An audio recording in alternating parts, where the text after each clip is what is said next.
And we are live. Good evening po sa inyong lahat mga kaguro. And of course, welcome back to Gurong Pinoy. Hello of course sa lahat ng members ng Team Skinner, ang mga let babies natin for September of this year. And of course, if you are still not a member of Team Skinner, I'm still inviting all of you. We still have a few slots left. Diretso po kayo, mag-send po kayo ng message dito po sa ating Facebook page para makater po ng admin lahat po ng inyong questions. Pwede pa rin pong humabol. Bukas po, Augusto na, no? August na po by tomorrow. And so if you'd still want to join us, if you'd want not only to pass the let but also to top the let, just send a message to our Facebook page. Again, our Facebook page is Gurong Pinoy. Now, for our exclusive final coaching, and I repeat, it's going to be exclusive, all just for the members of Team Skinner. It's not just me who will be guiding you. Kasama din po natin, of course, yung inyong viral summa cum laude na si Coach June for your social science and all the rest of your general information subjects. And of course, we have our top one for math, March SPLE. That's, of course, Coach Toto, who would be guiding you for your math tips, techniques, and tricks. No? So, again, our pre-board is going to be on August 9th. That's for Gen Ed. August 11th naman po ang ating pre-board for your Prof Ed. And, of course, final coaching would start on August 14th. So, malapit na po. We only have 2 weeks left prior to your final coaching. So, again, just send a message to our Facebook page. Of course, your final coaching will be followed by your classified files discussion. Now, you can see the schedule that we have for this month. This week, now, we are going to have your Monday, Wednesday, then, of course, Friday. So, Wednesday, we are going to have your mid-review 8. Mid-review 9 sa ating August 4th. Then, of course, mid-review 10 would be on August 7th. And, of course, ongoing pa rin po yung ating majorship na schedule. This coming weekend, ay magkakaroon na po sila ng kanilang pre-board. Na. So, again, kung ikaw po ay member or ikaw po ay magtitake ng English, Filipino, General Science, Soc-Sci, MAPE, TLE, math, we also have values education, ano pa bang aking nakalimutan, Filipino. Lahat po ng majorship meron tayo dito. No? So again, just send a message to our Facebook page para po makasali kayo sa ating majorship pre-board and of course, their discussion that follows. Okay? So again, as I've mentioned, August 9th, pre-board na po tayo for Gen Ed. August 11th, pre-board na po tayo for Prof Ed. And of course, after that, we are going to have your final coaching discussions. We still have Coach June and Coach Toto with us. Okay? Now, again, as I've mentioned, your full online majorship schedule can be found at the left side of your screen. No? So, August 5th to 6th po, pre-board na nila. Then after that, you'll have your final coaching schedule. And the weekend prior to your let po, September 16th to 17th, they would have their final recap. No? So, full pack po yung ating packages, yung ating discussions, yung ating review sessions. And so, become a member of Team Skinner. That's for let September of this year. Now, if you'll be taking naman your LEP in March of next year, we also have Team Pavlov. Open na rin po yung ating Team Pavlov. So just send a message to our Facebook page. We still have 50% off for our first 300 members. And I think we still have a few slots left. No? So mag-send lamang po kayo ng message dito po sa ating Facebook page. Now, CSE, ongoing din po yung ating final coaching. Malapit na yung kanilang test. Of course, it's going to be on the 20th of August. And so ongoing din po yung ating discussion. Send a message to our Facebook page, still the same Facebook page, if you are taking the CSE this August. No? So August 20th, that's going to be the day for your CSE. Okay? So again, mag-send lamang po ng message dito po sa ating Facebook page. All right, now tonight's discussion, of course, but before that, now September 2023, top 3 would be receiving 100,000 pesos. Top 2 would be receiving 200,000 pesos. Of course, top 1, if you are a part of Team Skinner, top 1, would be receiving 300,000 pesos, all from Gurong Pinoy. So again, just send a message through this Facebook page. Okay, now tonight again, this is mid-review part 7 for Let September 2023. Kindly like, love, and share na po ng ating video. And of course, you can also tag your friends. You can also start a watch party, no? And of course, pwede din po kayong mag-subscribe sa ating YouTube channel. There's so many videos there sa ating YouTube channel. Ganun din po sa ating Facebook page. Make sure that you are a follower so that you are notified every time that we go live. Okay, good evening, good evening. Batiin ko lamang lahat ng ating mga nanonood ngayon. Now let's take a few minutes to give a shout out sa ating mga nanonood ngayon while waiting for the others to tune in. Ma'am Win or Sir Win Talamayan from Dilasag, Aurora Province. I hope hindi na po masyadong maulan sa inyo, no? I know meron pa rin tayong bagyo at the moment. Okay? So bagyong Falcon, sana po we all stay safe and stay dry. Okay? Good evening sa inyong lahat, sa mga team newbies natin, sa mga kakatune in pa lamang. Good evening po. Maulan na gabi from May Kawayan City, Bulacan. Ma'am Maria Cristiani Lopez Barnuevo. Good evening po. Ingat po kayo dyan.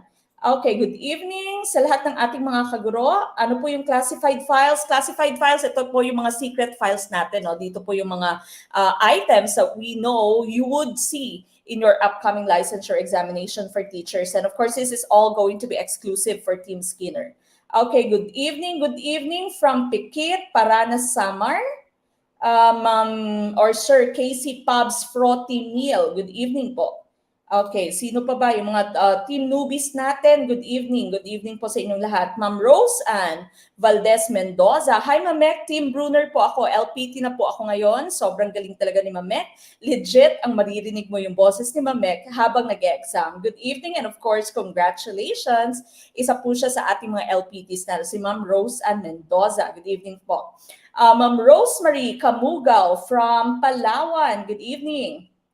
Sir Ruel Arcilia from Thailand, Kapungka po. Hello po, ingat po kayo dyan. From Sarangani, Sir Jeffrey Besario. Good evening po. From Davao, Ma'am Sheena Navasca. And from Singapore, Ma'am Giselle Oyalep Jimenez. Good evening po. From Baliwag, Bulacan, Ma'am Maria Ivy Reyes Engera. From San Carlos City, Pangasinan, Ma'am Sara de los Santos. From South Cotabato, good evening po, Ma'am Thez A. Kalamaan. Okay, good evening po sa inyong lahat. From Rapo-Rapo, Albay, Ma'am RV or Sir RV Bolaños. Also from Thailand, Ma'am Maria Felisa Tampipe. Good evening. Okay. Ay, si Brother Efren Esteban. Hello po, good evening, brother. Kumusta po kayo? No? Isa na din po siya, of course, sa ating mga passers. Member ng Team Thunders. Now, when I say Team Thunders, I'm not pertaining to your age, Brother Efren. No? So, isa po siya sa mga una nating naging estudyante. Okay, I cannot read all of your places na, no? But of course, I hope that you are all staying safe and of course, sana maganda, makisama yung ating internet, no? And of course, sana lahat tayo ay ganado. I hope that you are ready with your notebooks, your papers, your pen and pencil, because tonight we are of course going to be discussing MidReview 7. This is part of your general education, of course, all part of your new curriculum, okay? And of course, before we start, let's all have our opening prayers. Sasamahan niyo po ako mga kaguro.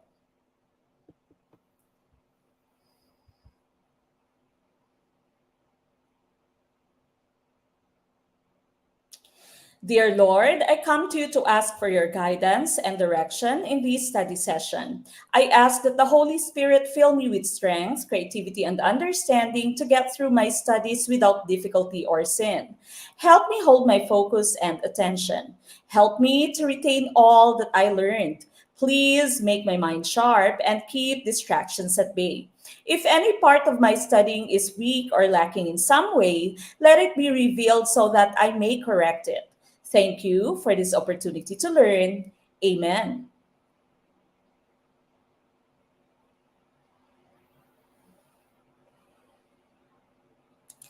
All right, now once again, this is Mid-Review Part 7. Like, love, share our video, start a watch party, and tag your friends. If you are ready, I am. Let us all start with question number 1. Okay, number 1, under STS, no? Under science. Who developed a sing-along system in 1975? Would it be letter A, Roberto del Rosario, letter B, Fe del Mundo, letter C, Agapito Flores, or letter D, Juan Salcedo? Who is your choice? For question number 1, magandang gabi sa inyong lahat. Habol po tayo. Yung mga kakatune in pa lamang, don't worry po, kakastart pa lamang po natin. Ma'am Rayan at Tabay from Basilan, good evening po. From Agusan del Sur, Ma'am Evangeline Patatag Katakutan, good evening. From Ilocos Norte, mag-ingay, sabi ni Sir Kate Baldi, good evening. Ay, si Sir Doroteo Narvasa Dinawanaw. Good evening po from Mindanao, Surigao del Sur. Salamat po sa live. Kahit second year college pa po ako, I always watch your valuable videos. Maraming salamat po, and that's very good preparation. May mga estudyante po tayo ditong third year, second year college at nakikinood na po, no? And of course, nakakapasa. Okay, mga taga Cebu, good evening.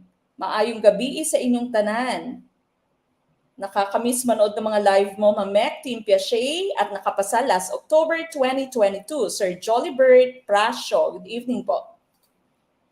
Okay, the correct choice here, of course, I see a lot of letter A's, and that would be tumpak, no? So this one right here is Sir Roberto del Rosario, inventor ng sing-along karaoke.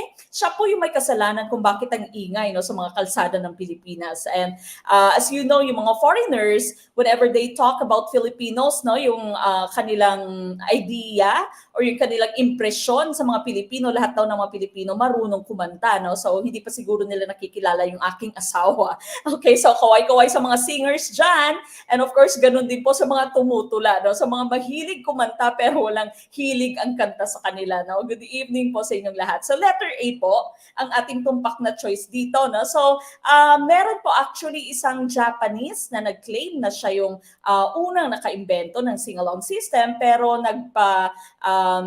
kumbaga nagsupo na si Sir Roberto del Rosario, and of course he won. Okay, so we won. Okay, so tayo po yung kauna-unahang nag-imbento ng sing-along system. That was in 1975 by Sir Roberto del Rosario. Now letters B and C dito, atin na po itong napag-usapan last time. Ano nga po yung naimbento ni Doktora Fe del Mundo, if you can still remember? Sino nga po or ano nga po yung kanyang na-imbento? Ayan, sabi ni Facebook user, kapitbahay namin, lakas makakanta kahit sintonado. Okay. Mamek Manaay. Good evening po, Mes tuloy. Miss ko boses nyo, kaya nanonood po ako kahit LPT na dahil sa Gurong Pinoy last October 2022, Team Piaget. Thank you po talaga. That's Ma'am April Sidayon. Good evening po, Ma'am April.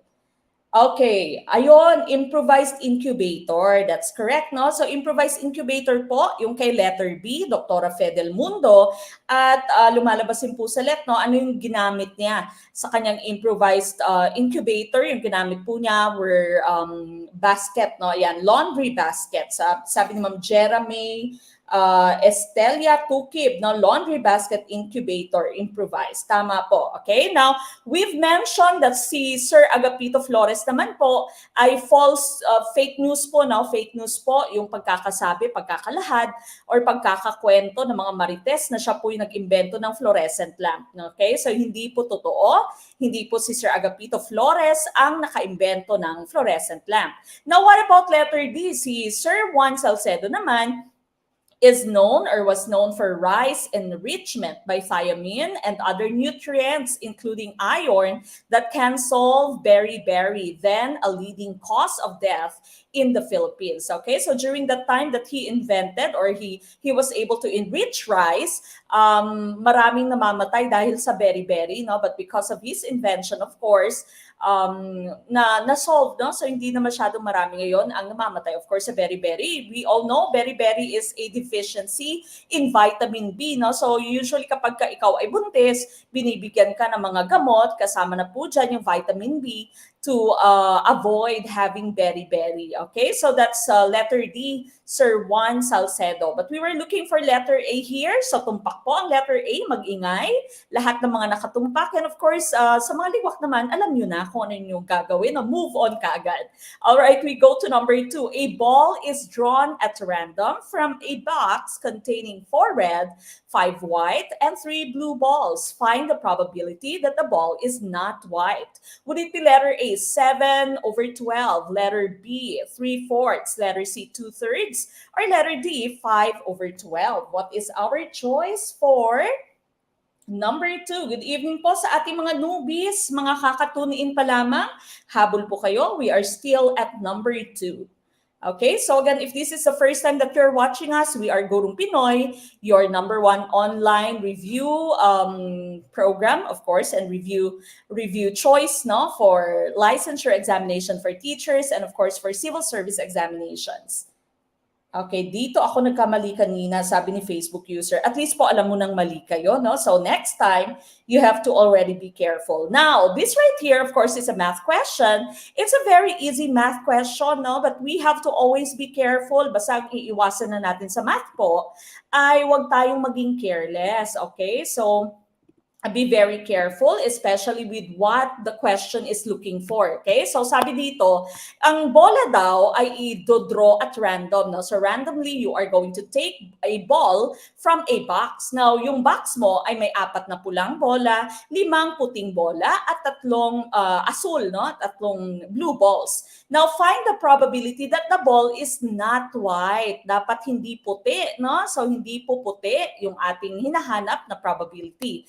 Now, remember, if you are talking about probabilities, you can use the formula, number of favorable outcomes. Yung hinahanap mo, no, yung pinapahanap sa iyo ng inyong problema, sa inyong question, that's the number of favorable outcomes divided by the number of total outcomes, no, total number of outcomes. So here, hinahanap natin dapat hindi siya puti. No? What is the probability that the ball is not white? So here, you were given 4 na pulang bola, 5 puting bola, at 3 blue, no? 3 asul na bola. Okay? So we are looking for the probability na hindi siya puti. So that means that would be red and blue, hindi puti, di ba? So what you do is you add up the numbers for red and blue. So that would be 7 divided by the total outcomes. The total outcomes, of course, would be 4 plus 5 plus 3. That would be a total of 12. Okay, so the correct choice here would be 7/12 or letter A. Okay, so letter A po ang tumpak na choice. Congratulations sa mga nakakuha ng tamang choice sa number 2. Now, what if? What if yung question dito, find the probability that the ball is blue? What will be your answer? Okay? Tama hula ko, sabi ni Sir Tonton.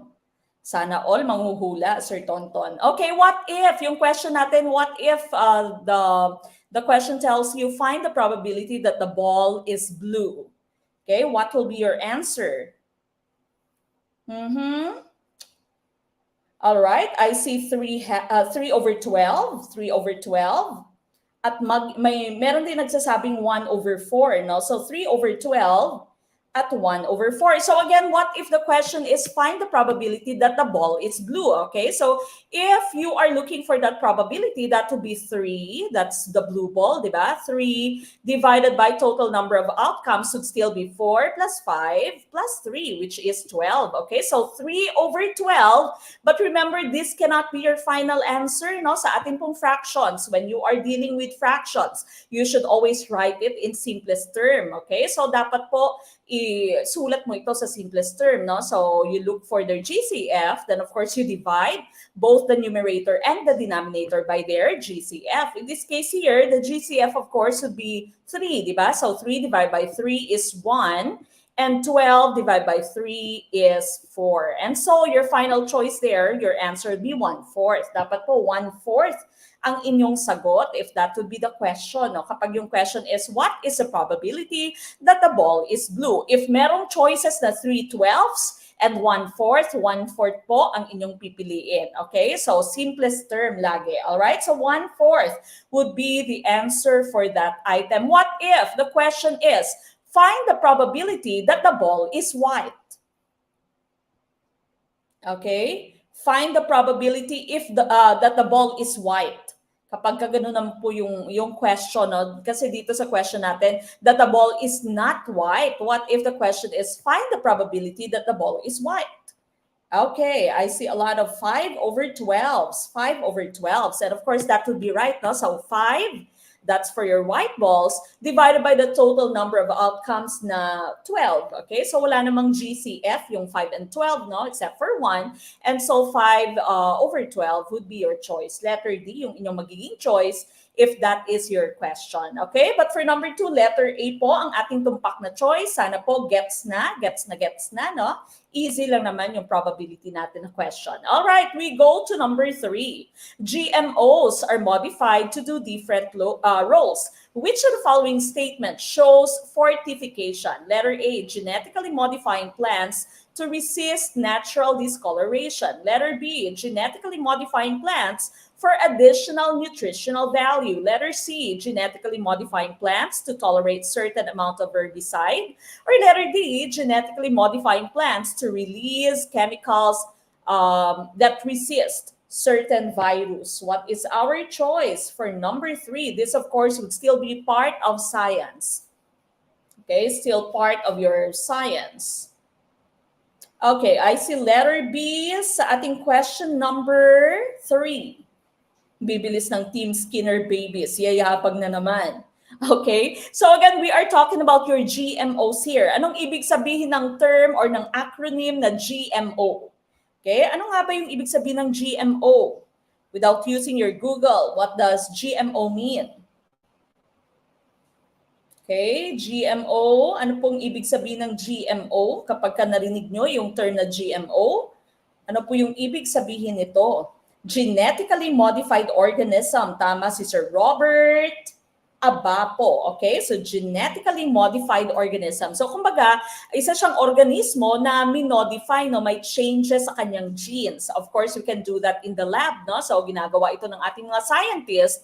And as mentioned sa ating question, whenever you make a GMO, there are different roles, no? There are different reasons why you'd make a GMO. Pero saan dito sa ating statement, yung nagpapakita ng fortification. Now, when you say fortification, you're actually adding to its nutritive value. You are adding nutrition, you are adding you're adding some nutritional value, no, sa inyong pong food, okay, sa inyong organism. And so the correct choice here would be letter B, genetically modifying plants for additional nutritional value. That would be your right choice. Okay, so letter B po ang ating tumpak na choice for number 3. Okay, so here, this is part of your 2017-2022 nutrition specific program, mandatory food fortification program. So now, if you go shopping, no, if you go grocery shopping, you now see rice plus iron, no, fortified. May flour ka with iron and vitamin A. Meron ka ng kalamay, no, meron ka ng asukal with vitamin A, cooking oil with vitamin A. Usually, no, or siguro pinaka-common would be your iodized salt. Okay, salt with iodine. Ito yung pinaka-common natin nakikita. Okay, so that's fortification of your GMO, adding nutritional value. Okay, so letter B po for this item. We go to number 4. The thought or idea that needs to be communicated should be spelled properly. Pronunciation should be clear as possible, including the enunciation to avoid misconception. Would this be letter A, principle of informality? Letter B, principle of adequacy? Letter C, principle of clarity? Or letter D, principle of consistency? What is our choice? I see a lot of letter C's, no? So you actually have so many hints sa ating pong question. Spelled properly. Should be clear. Ayan na, no? Klarong-klaro. Enunciation. Pronunciation, okay, should be clear. Enunciation should be clear para walang misconception. Okay, so what are we looking for? For number 4, letter C, ang nakikita kong choice ninyo. And of course, letter C is tumpak. Okay, so clarity. Dapat klaro, no? Andyan na. Hitik na hitik sa clues yung ating pong question, no? So kung ikaw ay medyo nabulag pa, siguro naman po, kailangan mo munang magpakita or magpatingin sa ating mga optometrist, no? Baka po merong diferensya yung inyong mata. Okay, so principle of clarity is what we are looking for number 4. All right, so let's go to our next slide. These are the different principles of communication. So ito yung ating hinahanap kanina. The message needs to be communicated and it should be clearly spelled out. No? So dapat klaro. That's the principle of clarity. Principle of attention. You should draw the receiver's attention before you say anything. Dapat nasa iyo ang atensyon, no, ng inyong tagapakinig. Kaya meron tayong motivation inside our classroom. Okay, so that's the principle of attention. attention. Principle of feedback. Feedback from the recipient to know whether he has understood the message. So dapat merong tugon, di ba? Kung meron kang kausap, dapat tinatanong mo siya, naintindihan mo ba, na-gets mo ba, klaro na ba, okay? So dapat meron siyang tugon para malaman mo din kung naintindihan niya yung inyong mensahe, okay? So that's principle of feedback. Principle of informality, sometimes, sabi niya dito, sometimes informal communication is more effective, no? So sometimes in the classroom, medyo stiff yung ating mga estudyante. When you take them out of the classroom, sometimes when you are in a field trip, no, mas okay yung kanilang communication, mas nakikipag-usap sila sa inyo, no? Dahil the principle of informality states that sometimes informal communication is more effective. Principle of consistency, dapat po consistent yung inyong sinisend na mensahe with your policies, with your plans, with your programs, objectives, etc. Principle of timeliness, your communication should be done on time. We know that this is very important, di ba? Kapag meron kang sinisend na mensahe, for example, through Facebook or through text, no? Tapos hinihintay mo yung kanyang reply, minsan pag delay yung reply, it can be a cause of quarrels, di ba? Sometimes may miscommunication na. So, timeliness, you have to reply as soon as you receive or as soon as you have seen the message. Timeliness is very important. It should be done at the proper time. And of course, you also have the principle of adequacy. It should be adequate and complete. Dapat yung mensahe mo ay kompleto, no? Hindi na tayo gumagamit ngayon ng telegrama. A telegrama dati, no, they make the message as short as they can, okay? But now, you actually can give the entire message, no? Dapat ay kompleto na, adequate na, dapat lahat ng impormasyon ay nandyan, no? If you are sending, for example, an invitation letter, dapat sinend mo, nilagay mo kung ano yung okasyon, anong oras, saan, no? Kung meron bang motif or meron bang dress code, okay? So, meron bang RSVP, kailangan ba nilang tawagan or i-text ang numerong ito if they can come. No? And of course, very important, especially if your venue is very small, ilang seats ba yung na-reserve, no, sa pamilyang ito? That is very important among Filipinos. Kasi pag hindi mo nilagyan, no, yung isang imbitado, mag-iimbita din ng 3, 4, 5. Okay? So, your information, sabi ng inyong principles of communication, under the principle of adequacy, your information, your message should be adequate and complete. Okay? But we were looking for clarity for this item. No? We go to number 5. It is an abstract form through the use of figures, cones, cylinders, spheres, triangles, squares, cubes, and circles in place of real pictorial elements. So this be letter A, dadaism, letter B, surrealism, letter C, fauvism, or letter D, cubism. What is our choice? Number 5. Sa ating mga newbies, good evening po, no? Habol po kayo. Habol tayo. Okay, sabi ni Sir Tukay Kamid, Sir Samsudin, Langkot, Malantawan, paramihan tayo ng tamang sagot, pare. Okay, andyan din yung kanyang kumpare. Alright, what is our choice for this item? Ano po yung inyong choice? Which one do you think is the right choice for item number 5? Okay, I see letter D is. Tama kaya ang letter D? For item number 5, no, abstract form through the use of figures, cones, cylinders, spheres, triangles, squares, cubes, and circles in place of real pictorial element. Okay, the correct choice here for number 5 is letter D. That's cubism. Okay, so letter D, cubism po ang ating hinahanap for item number 5. Let's take a look at your discussion. So here are the different methods of presenting art. Kanina po ay na-post na rin ito sa ating Facebook page. No? So you can see the different methods of presenting art here. And these are some of their examples. The first one is realism, from the term real. No? So it presents the object as it is, as real as it can get. No? So example mo dito si Mona Lisa.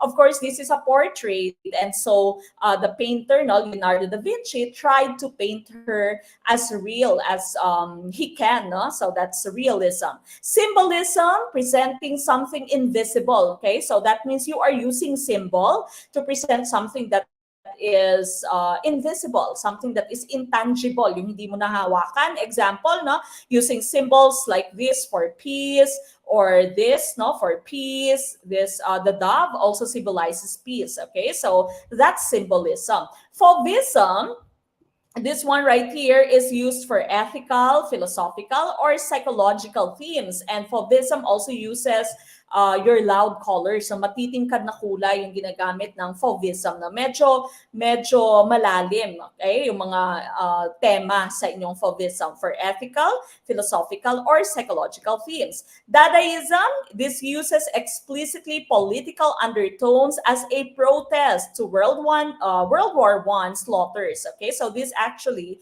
was a form of protest, no, for World War I slaughter. So if the art is using Dadaism, meron siyang political undertones. Okay, so here, for example, no, meron silang drawing ni Hitler with some other forms. Okay, so that's Dadaism for you. Futurism focuses on modern technology as a subject. Okay, so futurism, it's futuristic. Surrealism presents art in a magical or distorted way. Okay, so hindi siya realistic, kumbaga na surreal siya. Hindi ka panipaniwala, magical. Okay, that's surrealism. This one right here is your example. Abstraction naman, this is an art movement that moves away from reality, pero kumbaga gumagamit siya ng iba't ibang shapes, okay, yung inyong abstraction. So dito, examples po ng inyong abstraction is distortion, elongation, mangling, and cubism. Kaya po cubism yung ating choice dito, no, kasi sabi it is an abstract form. So that means parte siya ng abstraction, okay? When you say distortion, na misshape yung objects, no, na misshape yung kanyang dinrawing. For example, ito, di ba? So it is distorted. Elongation, of course, mas pinahaba yung picture or yung image. Mangling, mutilated, okay, kinat, shredded, okay, pinigtas-pigtas yung image. And of course, cubism uses geometrical shapes. Kaya cubism po yung ating hinahanap dito, di ba? So use of figures, cones, cylinders, no, your geometric figures. And so letter D, cubism ang ating tumpak na choice. And of course, if you are a part of Team Skinner, you can easily download my PDF later, no? So you don't need to copy any of this. You don't need to take a screenshot kasi po nada-download nyo yung ating file later. Okay, number 6, the whole process of communication begins with the communicator sending out the message using medium for a receiver experiencing an effect afterwards. Letter A, Aristotle's communication model. Letter B, Laswell's communication model. Letter C, Shannon Weaver's communication model. Or letter D, Berlow's communication model. What is our choice for number 6? Basahin ko lamang yung comment ni Sir Teach Melvin. Thank you, Gurong Pinoy. LPT na po ako with the average of 90.40%. Di ako nakakanood ng live dahil sabay yung face-to-face review ko, but thankful ako sa mga modules na pinopost sa group. Super helpful po. Okay, so as I've mentioned, if you are a member, you can watch, of course, the full-length video. Hindi napuputol yung ating video. And of course, kasama ka po sa lahat ng ating mga exclusive perks. No? For example, our online quiz, our major tests like your upcoming pre-board, your PDF files, no? And of course, yung kagandahan na babalikan niyo po lahat ng ating full-length videos, po pwede pong i-replay, no, paulit-ulit. So kahit na kayo ay nagtatrabaho, kayo po ay nanay, tatay, kayo po ay online seller, no, at minsan nabibisi sa buhay, of course, ay po pwede po nating balikan yung ating mga videos. And so kung gusto nyo pong humabol na magpa-member, might be this September or you might be taking the LEP in March next year, mag-send lamang po kayo ng message dito po sa ating Facebook page. Okay, again, Sir Braham Gonzalez Barrias, mag-send lamang po kayo ng message sa ating Facebook page. It's Gurong Pinoy po.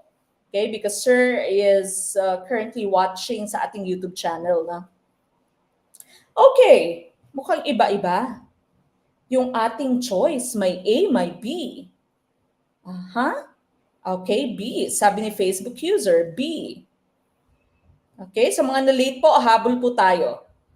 Sabi ni Ma'am Hope Grace Lopez. Sorry po, na-late. Habol po, ma'am.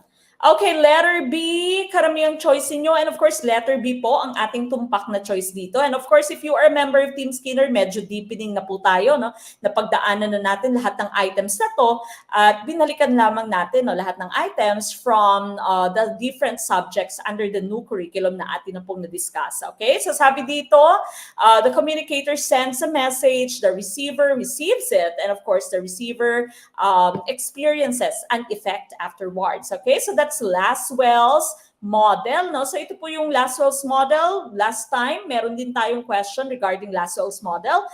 Yun yung model na naka-concentrate sa lahat ng W, di ba? W, may mga W na questions. From who, sino yung sender, says what, ano yung message, etc. And yung pinaka-importante is with what effect? Ano yung epekto, di ba? So this one is our choice. Yung Aristotle model of communication po, meron na din siyang iilan or kukonting effect, pero hindi pa rin siya ganun ka, kumbaga hindi siya ganun ka mas magarbo, no? Hindi siya ganun ka na-explain as compared to your Laswell's model. No? So according to Aristotle, there is a sender and the sender sends a speech, the message, through an occasion, no? Or what we now know as the channel or the medium. And of course, there is a receiver, the one that receives the message, and the receiver also feels some kind of effect, okay? But then again, Laswell po yung ating hinahanap.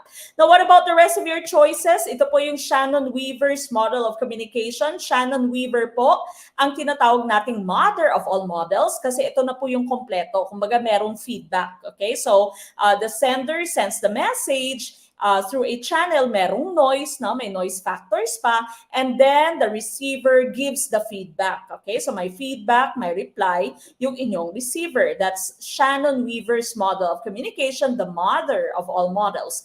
Ang SMCR naman, this stands for source, the message, the channel, and the receiver. No? So source, message, channel, and receiver. So sabi dito, ang source daw ay nagsisend a message through a channel. Then of course, the receiver accepts the message. Alright? Now, na-modify na din po yung SMCR. Ito po yung kay Berlow. No? So SMCR is also known as Berlow's model.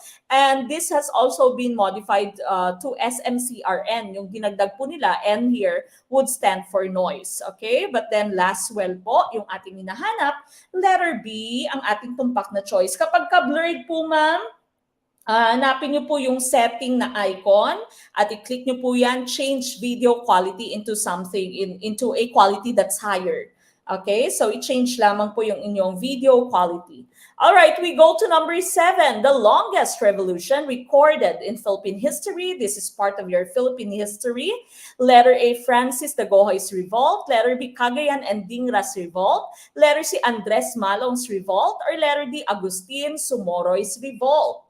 What is our choice? Number 7, napakayabang ng Team Skinner ang bibilis sumagot. Letter A daw. Okay, so again, kung hindi ka pa po member ng Team Skinner, mag-send po ng message dito po sa ating Facebook page where you are currently watching and ask us how you can become a member of Team Skinner. We also have the different majorships. Meron din po tayo for March next year. And of course, meron din po tayong civil service na review program. Okay, letter A, Dagohoy. Ang aking nakikitang choice. Happy birthday, Cyril Romero. Hello po, good evening and happy birthday, Sir Cyril. Review well, sabi ni Facebook user. All right, letter A, and that of course is tumpak. Okay, so Francisco Dagohoy, ang ating pong tumpak na choice for number 7. All right, so yan daw po yung turo ni Coach Juno, Dagohoy! Okay? Dahil mahaba, pinakamahabang record ng revolution. No? So, Dagohoy! Sobrang haba. Alright, and of course, that would be our right choice. Okay? So, this happened in Bohol, and he was actually enraged by the refusal of the Spanish friar to bury his brother. Okay? So, yung punot dulo ay inayawan ng praile na bigyan no, ng kumbaga Catholic na ritual, yung kanyang brother who died from a duel. Okay? Kasi galing sa duelo, namatay sa duelo yung kanyang kapatid. And so sabi ng mga praile, ng Spanish friar, no, bawal po siyang bigyan ng Christian rites, Christian ritual. And because of that, nagrebel, no? Nagkaroon ng rebellion itong si Francisco Dagohoy. Okay? And this rebellion actually lasted for so many years, so more than 80 years. At kung inyo pong nalalaman or kung baka nabanggit din ni Coach June, kahit po si Dagohoy namatay na siya't lahat, hindi pa rin natatapos yung revolution na to. Okay? The longest in Philippine history. Now, what about our choices? The rest of your choices, Cagayan and Dingras revolts, was where the Ilocanos, Ibanags, and other Filipinos revolted against the abuses by the tax collectors. Dahil sa napakataas na tax, nagkaroon po ng Cagayan and Dingras revolts sa mga Ilocanos, Ibanags, and other Filipinos. Malong's revolt naman po, letter C, was not against the Spanish priest, it was against the Spanish government officials. Okay? So, hindi naman siya laban sa praile, laban po siya sa Spanish government officials. And the last one, Agustin Sumoroy's revolt, nangyari po siya sa Palapag, Northern Samar. Juan Ponce Sumuroy, Awaray, and some of his followers rose in arms on June 1st, 1649 over the Polo system. Okay, so Polo system naman yung simulat, no, yung sinimula, no, yung punot dulo ng Sumoroy's revolt. But then again, no, letter A po yung ating hinahanap for number 7. Number 7, letter A, is tumpak. Okay, so 85 years, sabi ni Sir Carlos Sibog, di ba? All right, number 8, the male Filipinos during the pre-colonial period wore a collarless, short-sleeved jacket as the upper part of their clothing, called letter A, baro, letter B, bahag, letter C, putong, or letter D, kanggan. Okay, what is our choice? Number 8. LPT na po ako. Thank you very much, Coach. Sir Dennis Andal, hello po. Welcome back. Okay, please continue spreading Gurong Pinoy. Maraming salamat and of course, congratulations po, Sir Dennis. Ayan, sabi ni Facebook user, naririnig ko tuloy boses ni Coach June.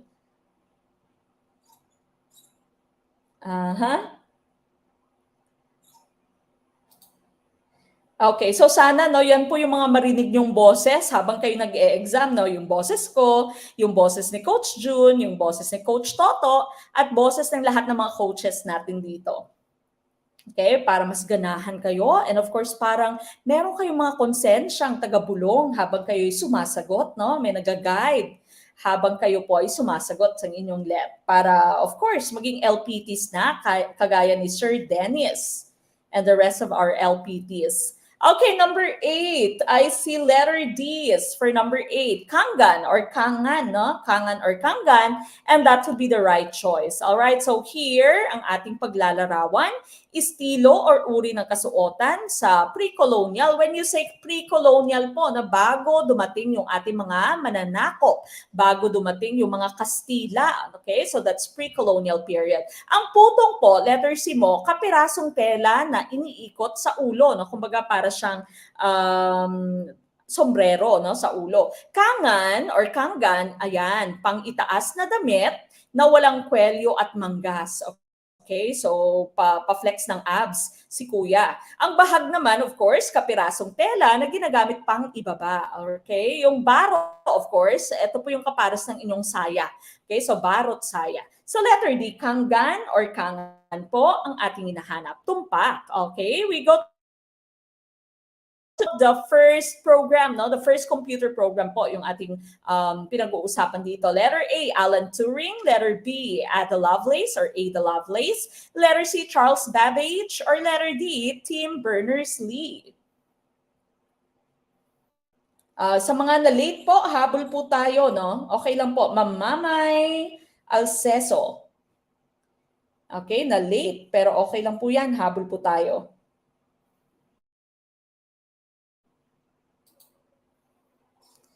Okay, what is our choice? Letter B. Si love, sabi ni Facebook user, sana all my love. B, love.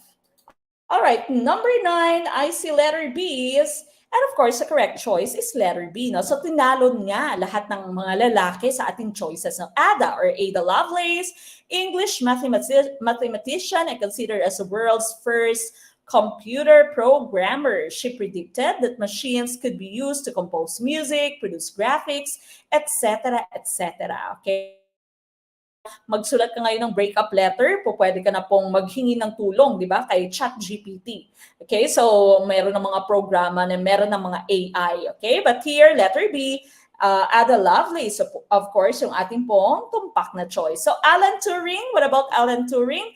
He is known as the father of the modern computer science. No? So si Alan Turing po ay tinuturing na father of the modern computer science. The father of computers naman, Charles Babbage, yung kauna-unahan, sinasabi nila, kauna-unahan nag-invento ng computer. Invented the World Wide Web, of course, si Tim Berners-Lee. Okay, so letter B for number 9. Number 10, bukod sa pilosopiyang inaral sa Universidad ng Santo Tomas, anong kurso pa ang kinuha ni Rizal para sa kalagayan ng kanyang ina? Yung hint nyo dito, of course, who did this, okay? Letter A, abogasya. Letter B, medicina. Letter C, guro. Or letter D, theology. What is our choice? Sir Christian Maranyo Bukal. Hi, Coach. LPT na po. Oath-taking na next week. Napakalaking tulong po ng Gurong Pinoy at ni Coach Mac. More power po. Maraming salamat, Sir Christian. And of course, congratulations po. Ayan, oath-taking na po si Sir Christian.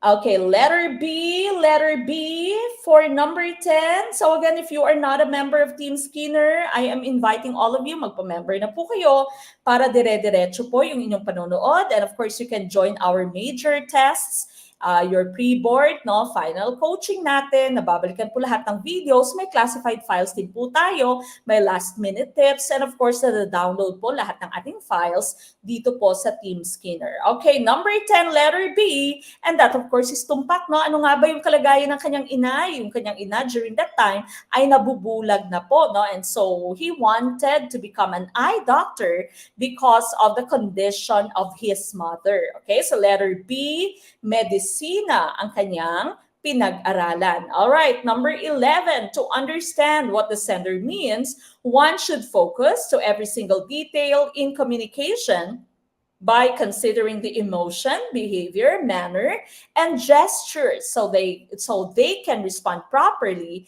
to the message. Would this be letter A, principle of attention?